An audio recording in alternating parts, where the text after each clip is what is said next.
For old-fashioned recipes and your gardening needs, while sipping on Kentucky bourbon. You sit right back in your big red hat, we're taking rural back from the urban.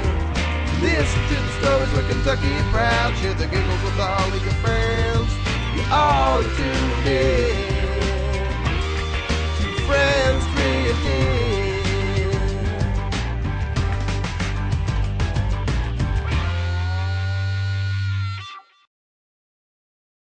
Hey, welcome to episode 7 of Friends Drift In, your source for local farm-to-table movement in eastern Kentucky. It's canning season. The harvest is coming in, and I am so excited.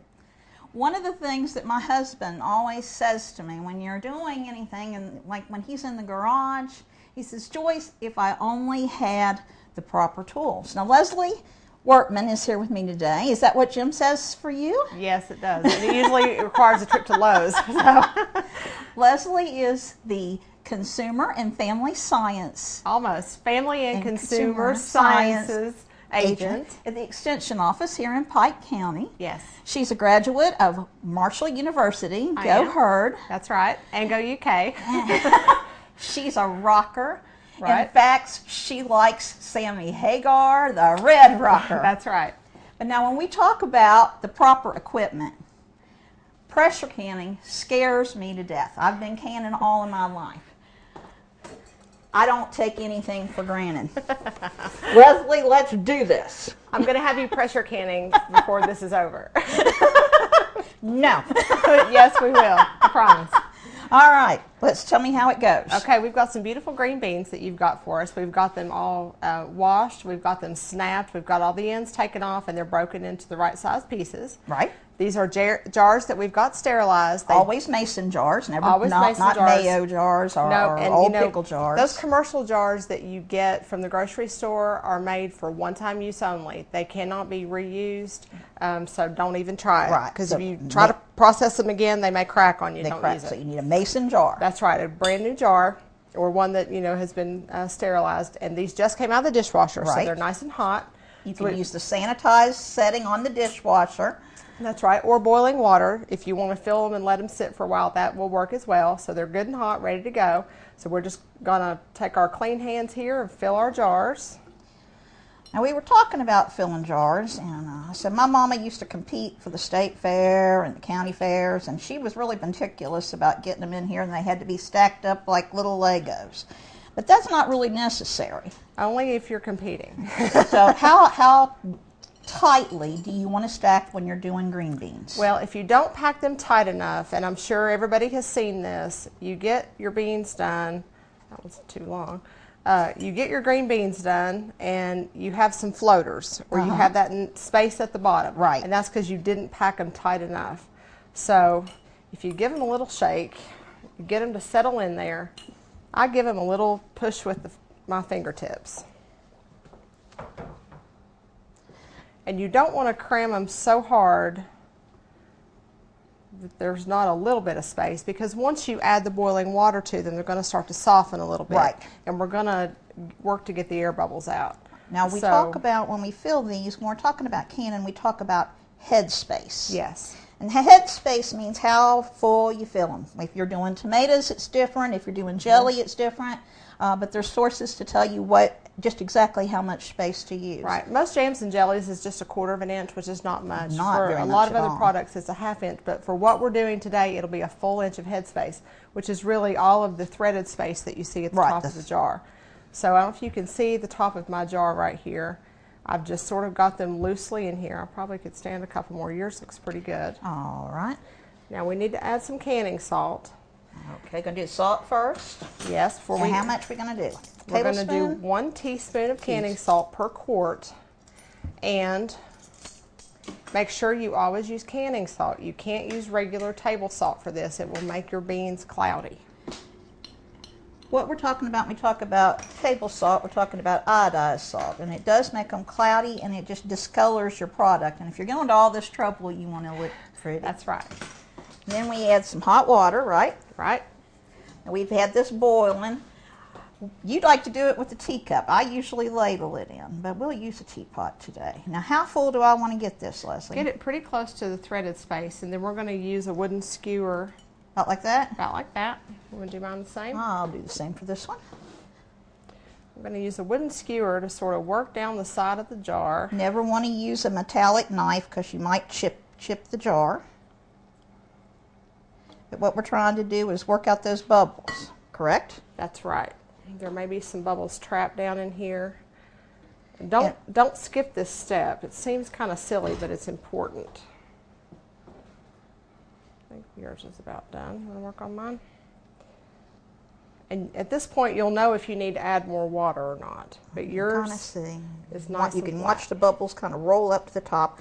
And you get those bubbles out of there. It help it to preserve, because if there's air caught in there, they're liable to spoil. Correct? Yes, they will.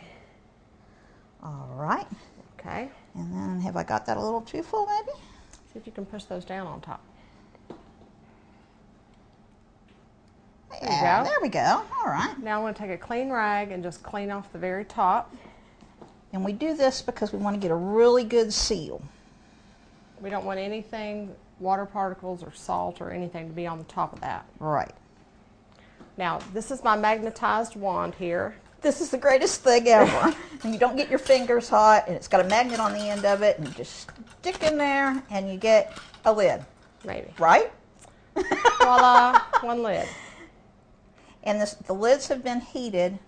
Show them the bottom of those, Leslie. Okay. If I can get another one out.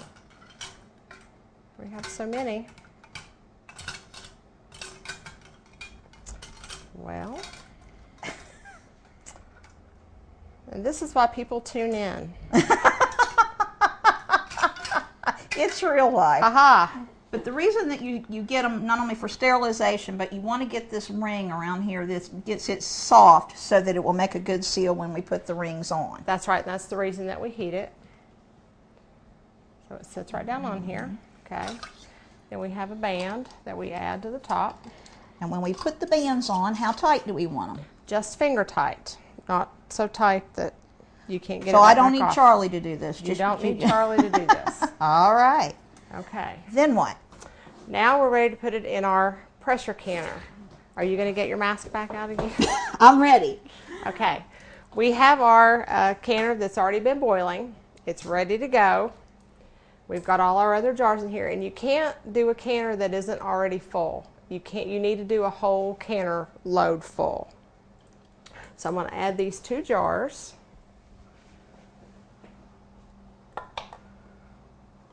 She's got a handy dandy lifter there, and those are hard to find. This is a very old lifter. Yeah, I love it though. It looks so cool.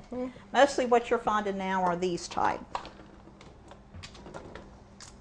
Alrighty. Now we've got all 7 jars in here, and they're nice and even. 7 quarts. Okay.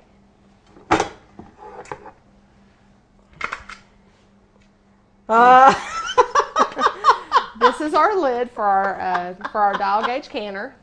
This is the vent pipe, and this is where we're going to watch for the steam to come out. Okay. This is where it could explode, right? It's not going to explode because we're safe. Okay. We're going to watch for it. You're a professional. We're going to watch, but anybody can do this at home. We're going to watch for it to steam for 10 minutes after we get it started here. Okay. So all right. That set. Now you're using a pressure gauge. Yes. You want to turn that so the camera can catch it? We're using a pressure gauge canner, and kind of point out what we're looking at. Okay, this is our dial right here, and you can see it goes from 0 all the way to 20, and then there's a place over here that says caution. That's where you need to watch.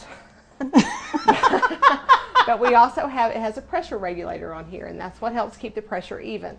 And we'll control how much pressure is in here by the stove, how much heat we apply to it.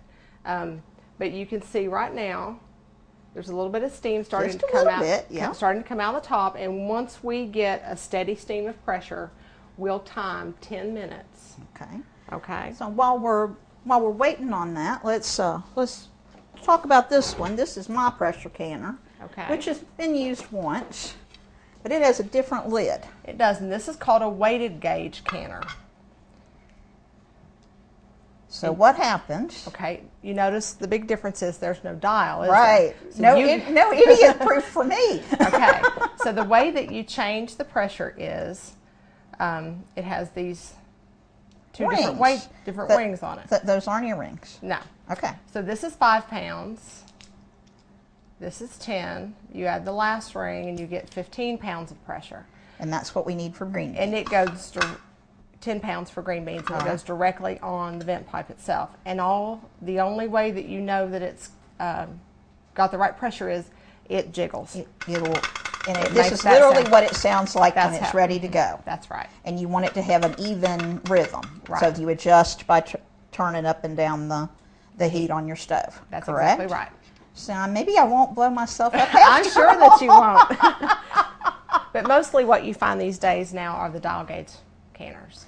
This was not old, about 2 years ago. But, well, that's great that you were able to find one. All right. So Leslie, there's 2 different kinds of canning. There's pressure canning and then there's water bath canning. Right. Why the difference? Well, it really comes down to the acidity of the food.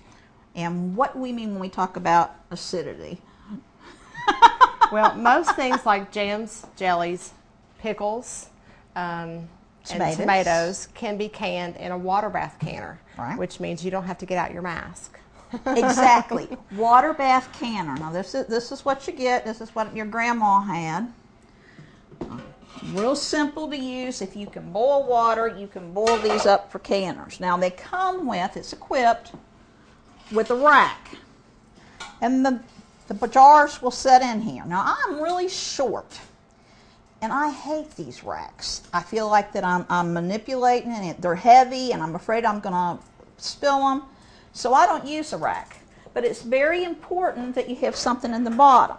What I like to do, and my mama has been here and I don't know where it went. My mama has been here and I don't know where it went. But I like to put a cake cooler, a little cake rack in the bottom, which is just flat. That keeps it up off the bottom. Right. That keeps that heat moving right on through. So for low acids, that would be jellies, jams, anything that's got an acidity like vinegar would be pickles, tomatoes. Right. We can do a water bath canner. You can. But for low acid, which is beans, right. we use the pressure canner because the temperature has to be raised enough to kill the bacteria that's in there. Okay. I don't care if you boil water from now until Christmas. It's only going to get up to 212. That's right. And we need to get to 240 to kill that bacteria. I know there's a lot of people out there that still water bath can a lot of their vegetables, and it's really not very safe. So if we were doing beans, if we were doing squash, asparagus, and corn would be what we would want to do a pressure canner with. Right. And also anything that contains meat. So if you're doing soups, stews, anything like that, is a perfect time to use your pressure canner. All right. And when we talk about beans, that's kind of my thing, and y'all know I like to garden. So I thought I'd like to show you a few of the different beans that are common here in Appalachia. When we talk about beans, that's kind of what I like the best, to talk about the garden. In Appalachia, our favorite bean is the white half runner. You can see it's kind of thin, got a big point on it. Snaps, we snap them off here. That's some of my best memories, is snapping beans with my grandparents. You just kind of run that bean down, snap that other end and pull it, and then you stamp it. Now, if you were really good, you wouldn't have these hairs. I'm not that good. I'm not that good either. But if you were doing for competition, a lot of people like to chop the beans. You use a knife and measure them out precise, but I'm not that I got to get it done. These are Kentucky Wonders. If you watched my last program, these were the ones that were growing in the cornfield. These are another white bean. Now, I like to grow these. You can cook them for fresh beans and can them, but I like to dry them. But they're a white bean. Then these are fall beans. We call these fall beans. These are rattlesnake beans. And around here, rattlesnake beans make fine leather breeches. They're a white bean. And when you talk about leather breeches, what you do is you kind of snap the bean, and you go on and you string it out, and you use a needle and thread and you run them onto a big long string and you let them dry, air dry, and then you can rehydrate them and cook them. Now this is a greasy bean, and I don't know whether you can really see the difference or not, but it's kind of got a sheen to it. Whereas if we were looking at a white half runner, it's kind of a flat finish. White half runner is kind of hairy almost. It's got a texture to it. Greasy beans, fall beans, these are the ones that I like to cook fresh, but they're really slick. And again, these are a white bean. You can get greasy grit beans if you can't find them. Bill Best with the Berea College, you can get beans from him, and he is known in Kentucky as the Bean Man. Then I wanted to show you something that's a little different that y'all probably have never seen before. These are called cowpeas. And back a long time ago in Appalachia, they were very popular, and we've kind of gotten away from growing them. Now, what a cowpea is not really a pea at all. It's a legume. Legume means bean. But what it really is a bean. And it's a black-eyed pea. And you see how it's got the black eye?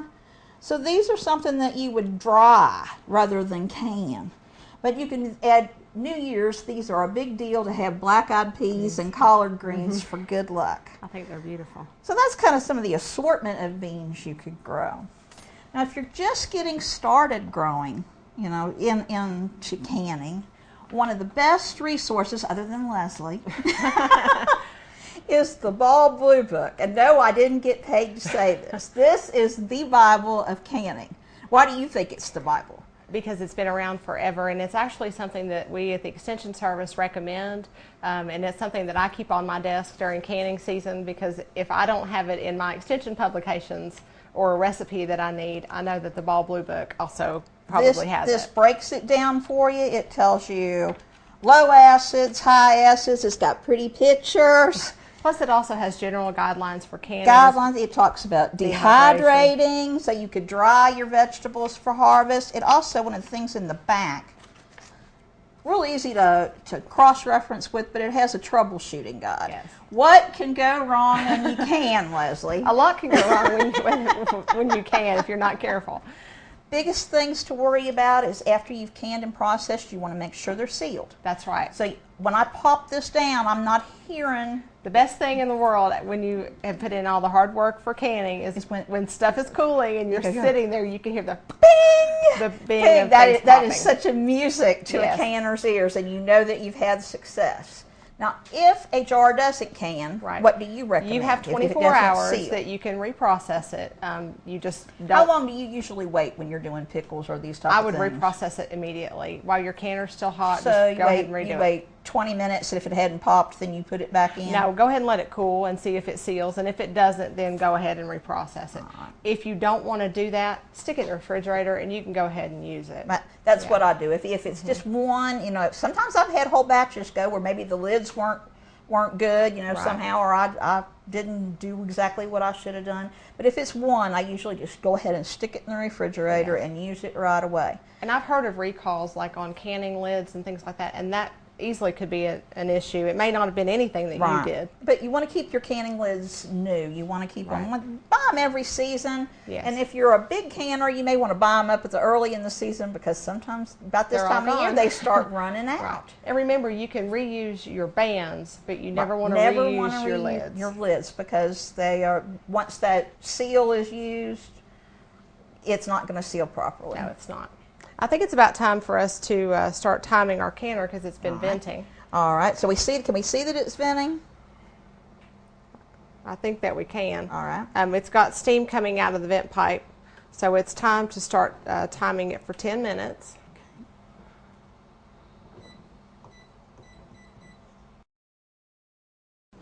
Now, Joyce, our canner has been venting for 10 minutes, and it's time to add our pressure regulator so we can start timing our green beans. Okay. Sometimes I need to vent more than 10 minutes.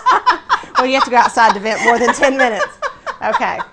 So you can see by our pressure gauge still has 0, but you can see by the steam coming out the top that it's really steaming really well. So we're going to just add that right on the top. And in just a moment, you'll see the pressure start to rise on the gauge. And it has taken this canner probably 25-30 minutes to start the steaming process and get through all that. It takes a good amount of time. So yeah, it does take a long time to can beans, but it is so worth it. When you have those beans and you put them in stews, or you pop that jar and you put them in just for your afternoon, evening meal. Right. So, or even at Thanksgiving. Thanksgiving. So many people hang on to those green beans. How do you fix your green beans once you canned them? When you're putting them on the plate for a meal? I like mine with some buttered almonds. Buttered almonds. Green beans almondine, what they used to say at UK. And I thought that was pretty uppity, but it's green beans with a little almonds in it.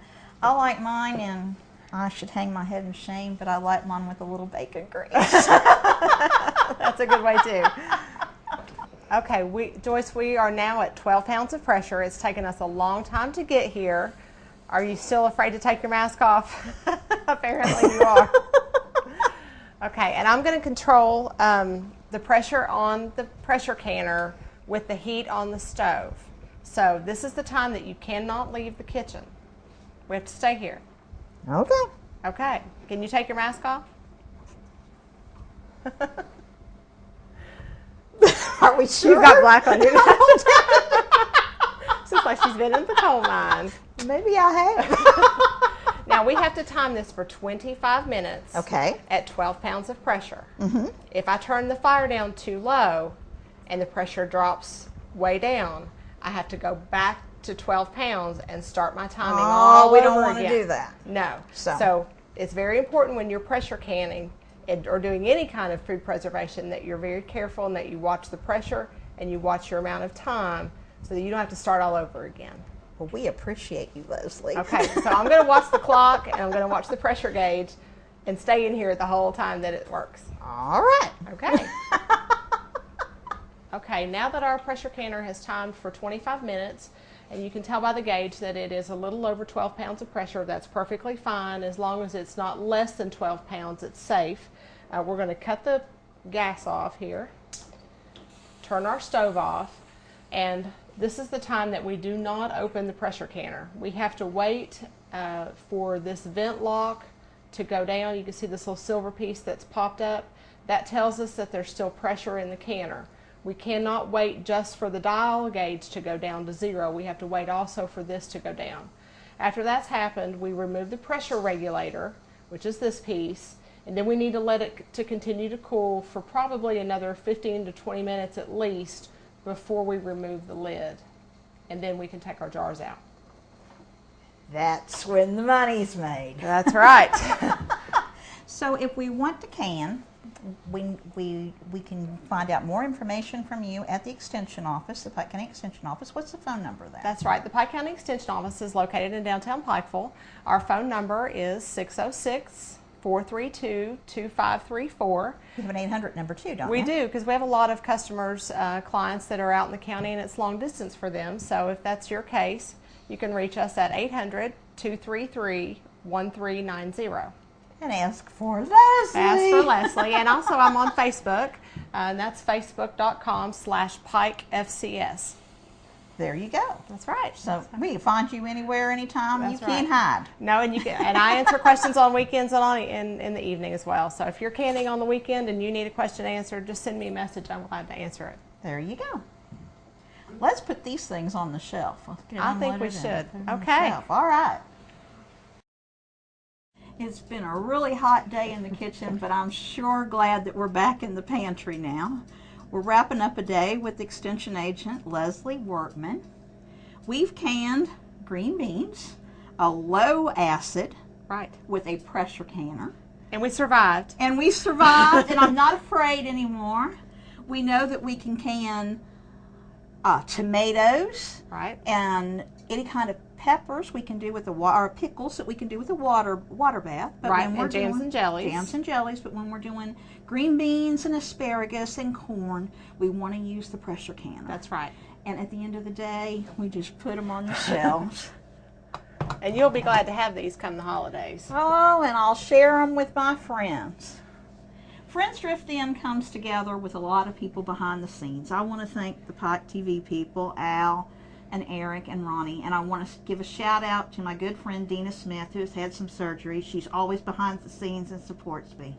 Leslie, the way we end things on Friend Drift In, share the giggles.